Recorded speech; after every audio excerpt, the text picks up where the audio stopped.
Ele pesquisou a história do sexo no Brasil. Eu vou começar com o sociólogo Paulo Sérgio do Carmo.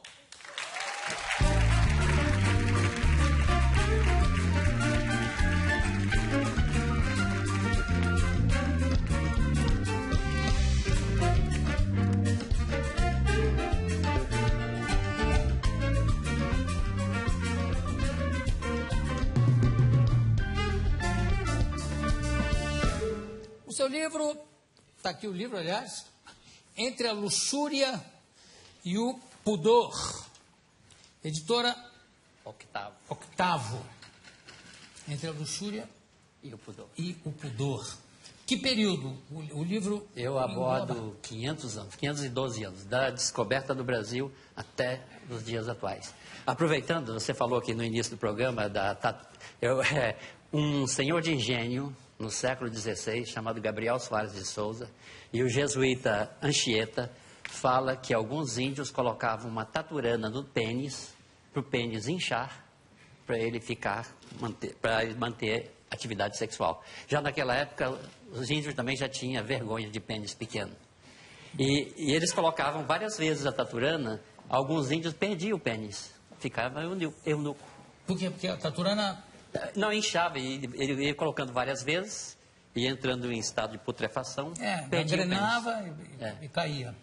Depois você falou do plano piloto aí, que o rapaz vai falar logo em seguida. Vai falar. Lembrei do meu livro, eu cito o Antônio Maria, num diário secreto dele, em 1957, ele fala: cheguei de madrugada na Boate Sachas, acabou de chegar o Di Cavalcante, com mais alguns colegas, estava vindo de uma suruba, proporcionada por Oscar Niemeyer, trazendo os arquitetos franceses para aprovar o plano piloto de Brasília. Eu não sei por que esse diário você não conservou ele secreto. Não sei se o horário aqui do programa pode falar. O horário, claro, falar, só não pode fazer. Falar, claro, não há problema. Agora, por isso, o índio de pênis pequeno é que usava aqueles bambus saindo do pinto, sabe qual é? Uns bambus? Sei. Você ficava lançando. É uma espécie de vestimenta, realmente. Os índios achavam a graça do homem branco não usar esses bambus. Para eles era ridículo não usar, algumas tribos, realmente. E na hora do sexo eles tiravam o bambu. E aí a moça ficava decepcionada.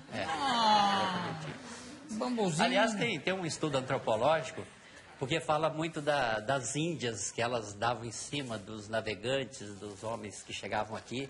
E aí a pergunta, e os índios, como é que fica a situação deles, né? Como é que fica? Segundo alguns estudos antropológicos, primeiro que o índio vê mulher nua o tempo todo, vai perdendo o interesse, né? Quem falou? Não, ele vê o tempo todo, mas assim, algumas tribos precisavam... Se você vê mulher nua o tempo todo, você vai... Não. Algumas tribos precisavam realizar algumas festas, umas festas orgíacas, para despertar a atenção do índio. Até o suor, a dança, ajudava muito. Algumas tribos, nem estou falando do índio brasileiro, mas o Gilberto Freire cita essa questão aí. Mas por que as índias eram vistas como ninfomaníacas? Onde ficavam os índios nessa história aí, né? O livro não é só sobre suruba, não. Tem também... Não, mas você sabe que eu sou da geração... Eu escrevi um livro sobre juventude, sobre contracultura, e eu sempre tive uma dúvida. Como é que foi a contracultura no Brasil no quesito sexualidade? Porque nos Estados Unidos nós tivemos colônia de amor livre, grupos de amor livre na Califórnia, houve um exemplo de 40 pessoas. E eu falei assim, o Brasil, a nossa contracultura iniciou-se um pouco mais na década de 70, né? Aí eu falei, mas será que alguns jovens praticaram a forma de amor livre? E pesquisando um livro, até de uma jornalista, Lucy Dias, ela diz, alguns alunos da USP, na década de 70, é um sexo grupal participando de 5 pessoas, 4, e não deu certo, sabe, ciúme e outras coisas mais. Mas, pelo menos no Brasil, essa experiência foi tentada de também. Sexo grupal, Grupal, você está dizendo.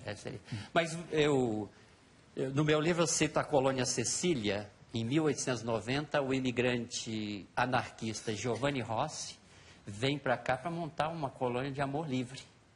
E a experiência não deu certo. Primeiro que as pessoas que vieram, primeiro eram operários, anarquistas, gente não ligada à agricultura. Uma terra inóspita no Paraná. E o pudor das mulheres casadas, dos homens também casados. A experiência só deu certo para ele, mais a esposa de um amigo dele, mais uma menina que ele trouxe da Itália, que transou com todos os homens, inclusive com os casados. Quer dizer, para ele funcionou legal. E ele não ia dar certo porque ia ter implicações com a Igreja Católica. Nos Estados Unidos, houve muito mais colônias de amor livre. Em 1849, teve uma colônia chamada Oneida, que durou 30 anos.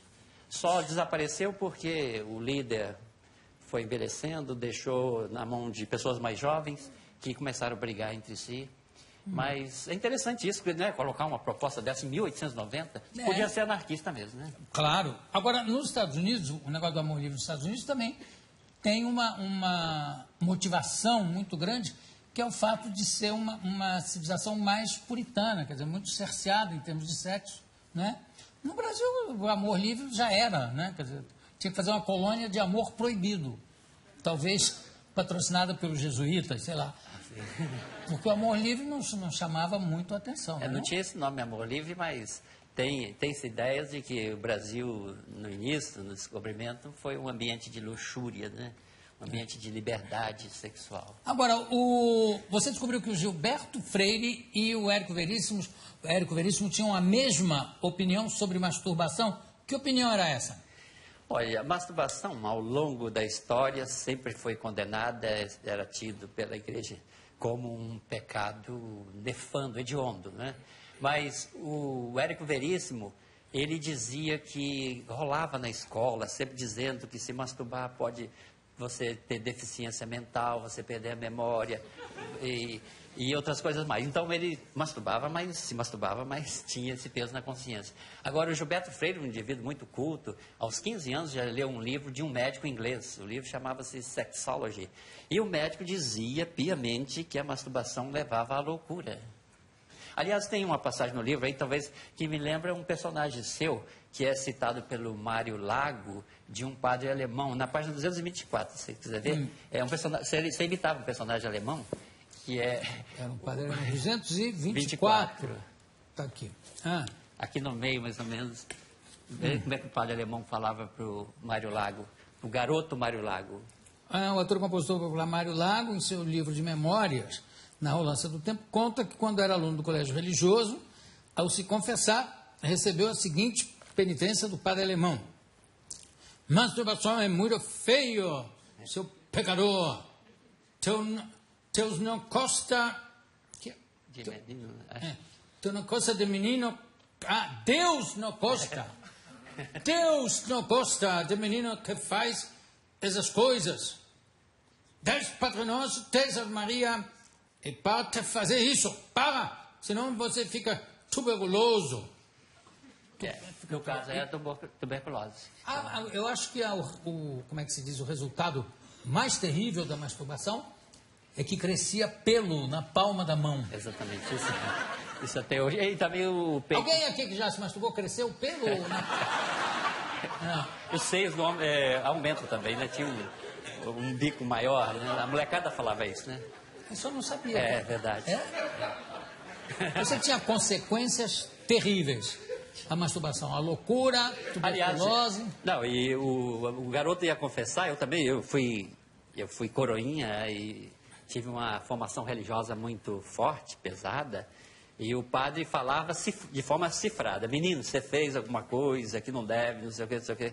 Mas os padres têm aí 3 itens que o indivíduo deve seguir. O garoto deve dormir com a cueca bem larga, não deve beber água e não deitar de bruço, porque isso aperta o pênis e à noite ele pode ter poluições noturnas.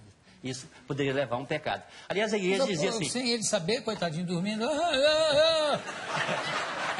Acordava, eu tive uma coisa estranha. Hein? Mas aí não era pecado, porque foi involuntariamente. Então o padre já não dava lá deixava passar essa questão aí. Mas o negócio da masturbação, muita gente acha que é apenas um treino antes de ter o contato sexual, antes de praticar o sexo com outra pessoa. Você tem que treinar sozinho, não tem? Qualquer esporte, qualquer atividade. Não, isso aí o que é bom para a próstata também, para doença de próstata, quem masturba muito demora mais o aparecimento da doença. É mesmo? Saiu, isso saiu. Vocês, quem se masturba muito aqui? Mais de 2 vezes por dia. Tem um rapaz ali, né?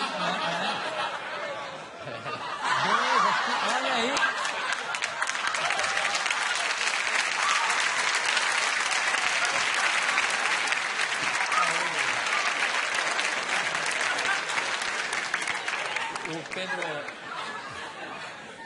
O escritor Pedro Nava, do Colégio Pedro II, ele dizia que a quantidade de masturbação era enorme. Os garotos contavam vantagem.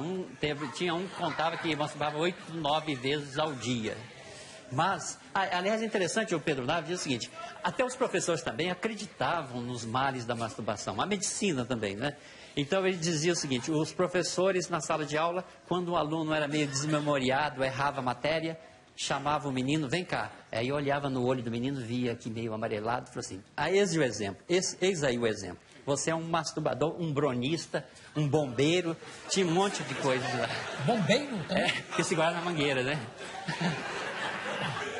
Tem gente que conhece essa expressão bronista, mas a minha revisora falou, o que é bronista? Ô, Carlos, você nas suas viagens nunca teve uma profissão assim de, sei lá, de masturbação em animais para aliviar o elefante, nada foi sugerido? Não aconteceu nada não desse tipo. O elefante estava quietinho, eu também não quis atrapalhar, né, porque... Eu com essa história verídica de um menino, que a mãe, para ele parar de se masturbar, diz o seguinte, cada vez que você ejacula na masturbação, são milhões e milhões de pessoas. Que é uma coisa terrível que você faz. Aí o moleque ouviu aquilo e tal. Dia seguinte a mãe passa na porta do banheiro, escuta ele lá dentro, acabando de ejacular, dizendo assim, ih, esse ia ser aviador.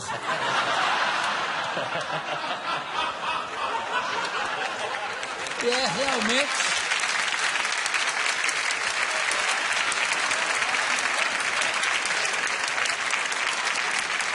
Você fala que já havia homossexualidade em algumas tribos indígenas, como é que é?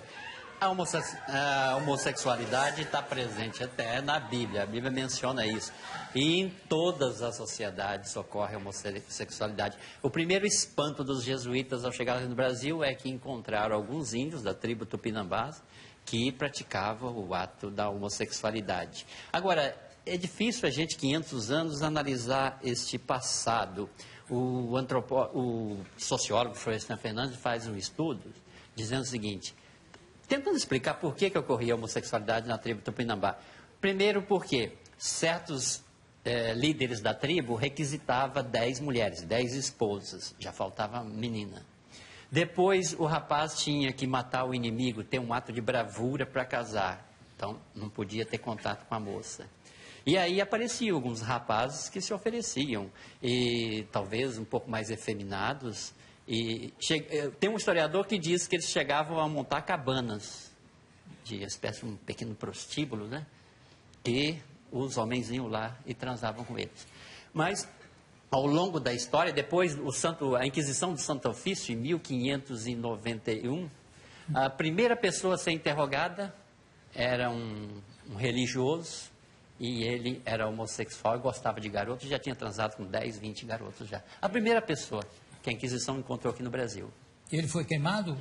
A Inquisição no Brasil foi bem mais suave, ninguém foi para fogueira. E no caso da Inquisição... Só seguinte, tapavam, né? Não, porque o visitador da Inquisição, ele afixava na igreja um cartaz dizendo, durante 30 dias...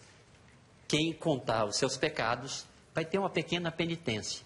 Passado isso, aí sim, pode ser degradado. E o fato de ser degradado, você vai morrer. Porque o serviço em Angola, serviço em navio, em outros lugares, é levar à morte.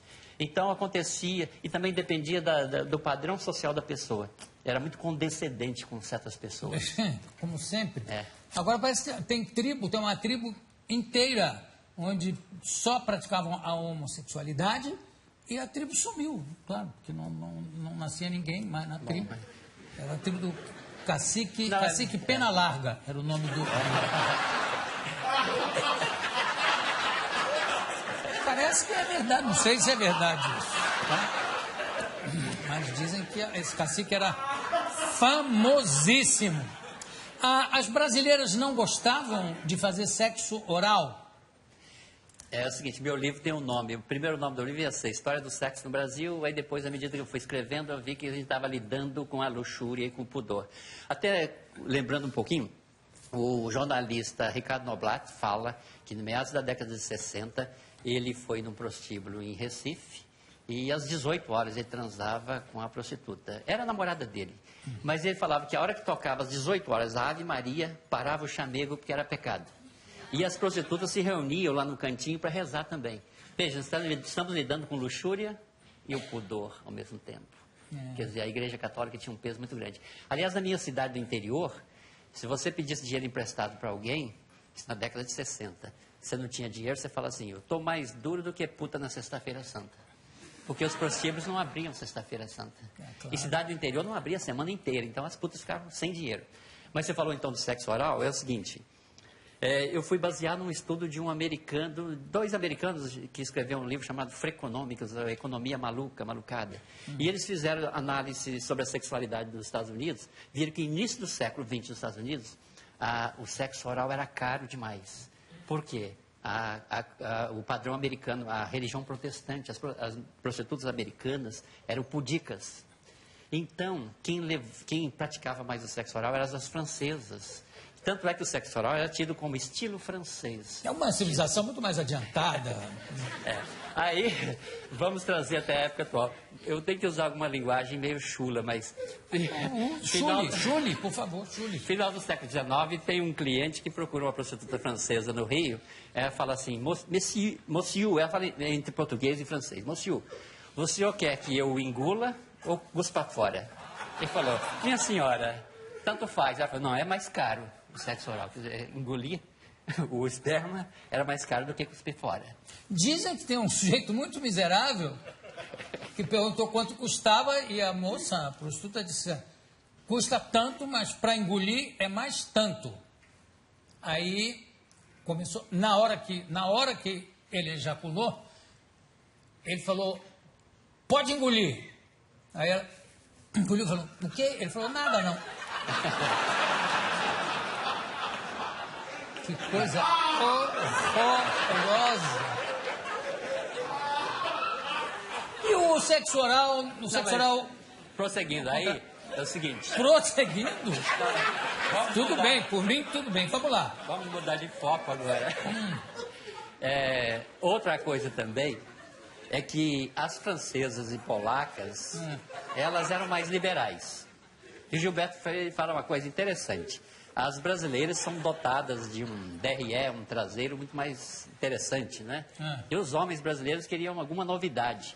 E as prostitutas brasileiras, pudicas, diziam o seguinte, vão se acanalhar com as polacas. Elas que são expert em sexo anal. Então, ele falou que aos poucos, as francesas também, até no caminho eu estava falando ali com uma amiga minha, que em 61 tinha uma prostituta no Mangue, que é o maior puteiro quase mundial, chegou a ter 3 mil prostitutas, uma prostituta francesa já com 70 e poucos anos, cujo nome é interessante, é Jeanne Renoir. E aí o Gilberto Freire fala assim, certas práticas sexuais são deixadas para essas mulheres já gastas pelo tempo. Porque essas prostitutas francesas, muito chiques, ela começa no topo da pirâmide, nos grandes prostíbulos chiques, à medida que vai envelhecendo, vai decaindo, vão terminar lá no Mangue, em condições muito difíceis. Esse negócio do sexo anal, eu também nunca entendi, porque aquilo foi feito para sair, não foi feito para entrar, não é verdade? Bom, eu conversei aqui com Paulo Sérgio do Carmo.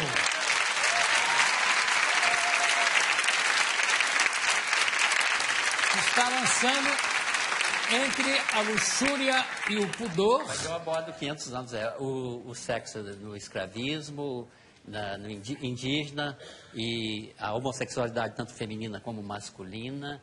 E eu falei de suruba, mas eu realmente traço uma história, porque é interessante, falta documento. Você é historiador, Você sabe, seus livros, você faz pesquisa. Sim, claro. Porque eu soube de uma pessoa que queria fazer um filme sobre o prostíbulo no Brasil, não tinha material de intimidade dentro do quarto. O que acontece ali? E aqui tem essa pesquisa. Muito obrigado pela sua presença, Paulo Sérgio do Carmo. Daqui a pouco a gente volta.